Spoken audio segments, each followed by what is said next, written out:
అనేటువంటి 420 నమ్మి వైసీపీ అధికారంలో ఉన్నప్పుడు పేట్రేగిపోయినటువంటి బోరుగడ్డ అనిల్ తుత్తర తీరిపోయేటువంటి విషయం ఇది. దొంగ సర్టిఫికేట్లతో దొంగ నాటకాలతో బెయిలుపై బయటకు వచ్చి పరారీలో ఉన్నటువంటి ఆ దౌర్భాగ్యుడు ఇప్పుడు పోలీసులకి అడ్డంగా దొరికిపోయాడు. బోరుగడ్డ ఏం చేశాడు, ఎలా దొరికిపోయాడు అనేది ఈ వీడియోలో వివరించబోయే ముందుగా ఇప్పటి వరకు మన ఛానల్ సబ్స్క్రైబ్ చేయని వాళ్ళు ఖచ్చితంగా సబ్స్క్రైబ్ చేయండి. ఇక విషయానికి వస్తే బోరుగడ్డ అనిల్ లాంటి 420లందరినీ కూడా గత 5 సంవత్సరాలు పెంచి పోషించి తన మానసిక సైకోయిజాన్ని సంతృప్తిపరచుకోవడం కోసం జగన్మోహన్ రెడ్డి అనేటువంటి దుర్మార్గుడు వల్లభనేని వంశీ, కొడాలి నాని, రోజా, అంబట్రాంబాబు, పేర్ని నాని లాంటి వాళ్ళతో పాటు థర్డ్ గ్రేడెడ్ క్యాండిడేట్లు అయినటువంటి శ్రీరెడ్డి, బోరుగడ్డ అనిలు, మరికొంతమంది 420 డెకాయిట్లు సోషల్ మీడియాలో పెంచి పోషించి ఆ దౌర్భాగ్యులంతా ఒక్కొక్కరుగా అరెస్ట్ అవుతూ ఉంటే వైసీపీలు ఆర్తనాదాలు చేస్తూ ఉన్నారు ఇవాళ సిగ్గు ఎగ్గు లేకుండా.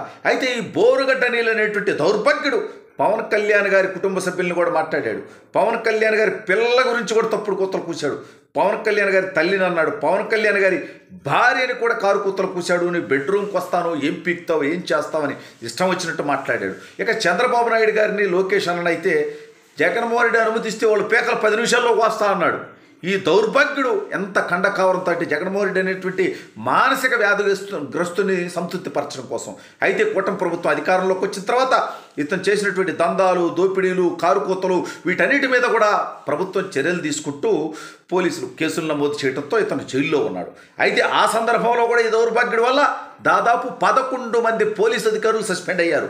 ఈ తప్పుడు విధవకు సహకరించేటువంటి ప్రయత్నం చేసినందుకు, ఇతనికి బిర్యానీలు పెట్టించినందుకు, ఇతనికి జైల్లో రాసమర్యాదలు చేసినందుకు 11 మంది ఆల్రెడీ సస్పెండ్ అయినా సిగ్గు లేకుండా ఇంకా పోలీసు వ్యవస్థలో కొంతమంది వైసీపీ డెకాయిట్లు ఇతనికి సహకరిస్తున్నారనేది ఇవాళ బయటపడినటువంటి అంశం. బోరుగడ్డ అనిల్ ఇప్పుడు జైలు నుంచి బయటకు వచ్చున్నాడు, బెయిల్ మీద ఉన్నాడు. ఇది రాష్ట్రం ప్రజలకు తెలియదు, ఇంకెవరికి తెలియదు, పై అధికారులకు తెలియదు, ప్రభుత్వానికి తెలియనటువంటి విధంగా వీళ్ళు మేనేజ్ చేసేసారు. ఏ రకంగా అంటే బోరుగడ్డ అనిల్ తల్లికి ఒక్కడే కుమారుడని, ఆవిడకి అనారోగ్యంగా ఉందని, ఆవిడని చెన్నై తీసుకెళ్లి ట్రీట్మెంట్ చేయించాలంటూ ముందు బెయిల్ పిటిషన్ వేసుకొని హైకోర్టులో బెయిల్పై బయటకు వచ్చాడంట ఫిబ్రవరి 15వ తేదీ.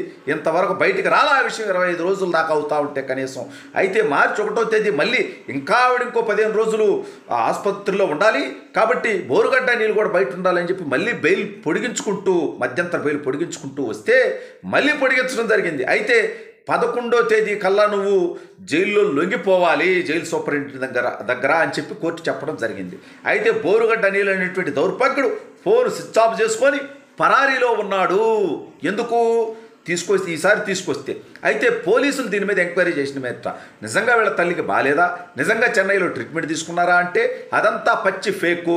లలిత ఆసుపత్రిలో ఒక డాక్టర్ గారి పేరు మీద ఆవిడకి అనారోగ్యంగా ఉందని చెప్పి ఆవిడకి ట్రీట్మెంట్ చెన్నైలో చేయించాలని చెప్పి ఏదైతే ఫేక్ లెటర్ తన కోర్టు ముందు పెట్టాడో, పోలీసుల ముందు పెట్టాడో, దాని మీద విచారణ చేస్తే ఆ డాక్టర్ గారు ఆసుపత్రి ఇది ఫోర్జరీ, ఇది మాకు సంబంధం లేదు, ఇది దొంగ సర్టిఫికేట్ అని చెప్పి తేల్చేయడం జరిగింది. అంటే జగన్మోహన్ రెడ్డి అనేటువంటి 420కి ఉన్నటువంటి దొంగ అలవాట్లన్నీ కూడా వాళ్ళ పార్టీ వాళ్ళందరికీ వస్తూ ఉన్నాయి.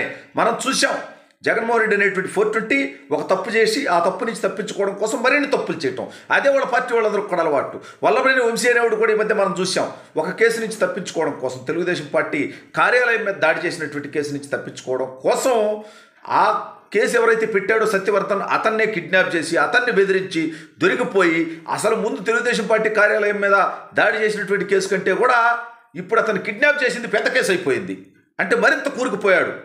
అదేవిధంగా ఇప్పుడు ఈ బోరుగడ్డ అనిల్ అనేటువంటి దౌర్భాగ్యుడు కూడా ఏదైతే ముందు కారు కూతలు కూయటమో, సెటిల్మెంట్లు చేయటమో, ఈ కేసుల్లో జైల్లో ఉండి దొంగ సర్టిఫికేట్లు పెట్టుకొని బెయిల్ మీద బయటకు వచ్చాడో, ఇప్పుడు ఇది ఇంకో కేసు. దొంగ సర్టిఫికేట్లు తయారు చేయడం, ఫోర్జరీలు తయారు చేయడం, న్యాయస్థానాన్ని మోసం చేసేటువంటి ప్రయత్నం చేయటం అనేది న్యాయ వ్యవస్థ చాలా సీరియస్గా తీసుకునేటువంటి అవకాశం ఉంది. ఇవన్నీ పరిశీలించినప్పుడు ఈసారి లోపలికి పోతే ఆల్రెడీ ఆధారాలతో దొరికిపోయాడు పోలీస్ ఎంక్వైరీలో. కాబట్టి ఈ మహా అయితే 2 రోజులు, 3 రోజులు, 4 రోజులు, వారం రోజులు దాక్కోగలుగుతాడు ఎక్కడెక్కడో తిరిగి. జగన్మోహన్ రెడ్డి అనేటువంటి 420 అండ ఉంది కాబట్టి, 100 కోట్ల రూపాయల డబ్బు ఉంది కాబట్టి వాడి దగ్గర వాడు దోచుకున్నది వాటిని అడ్డం పెట్టుకొని అక్కడో ఎక్కడో ఆ రాష్ట్రాల్లోనూ ఈ రాష్ట్రాల్లోనూ షెల్టర్ పొందుతాడు. కానీ ఎప్పుడో ఒకప్పుడు దొరక తప్పదు. ఎందుకంటే అతని మీద లుకౌట్ నోటీసులు ఉన్నాయి. విదేశాలకైతే పారిపోలేడు అంత ఈజీగా.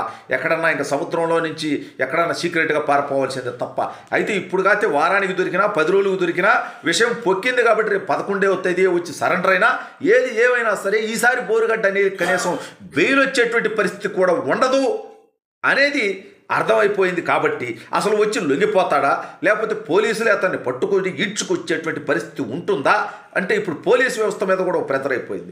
ఈరోజు అది ఈనాడు పేపర్లో వచ్చింది, ఆంధ్రజ్యోతి పేపర్లో వచ్చింది, సోషల్ మీడియాలో పోలీసులు ఇంత చేతగానితనాన్ని ప్రదర్శిస్తున్నారు అనేటువంటి విధంగా వాళ్ళ మీద కూడా ప్రెజర్ వచ్చింది. కాబట్టి ఇప్పుడు పోలీసులు కూడా సీరియస్గా యాక్షన్ తీసుకోవాల్సినటువంటి పరిస్థితి ఏర్పడింది. ఆల్రెడీ ఈ బోరుగడ్డ అనిల్ వల్ల 11 మంది పోలీసులు సస్పెండ్ అయినా సరే ఇంకా వ్యవస్థలో ఉన్నటువంటి కొంతమంది సిగ్గులేని వాళ్ళు అతనికి సహకరిస్తున్నారు.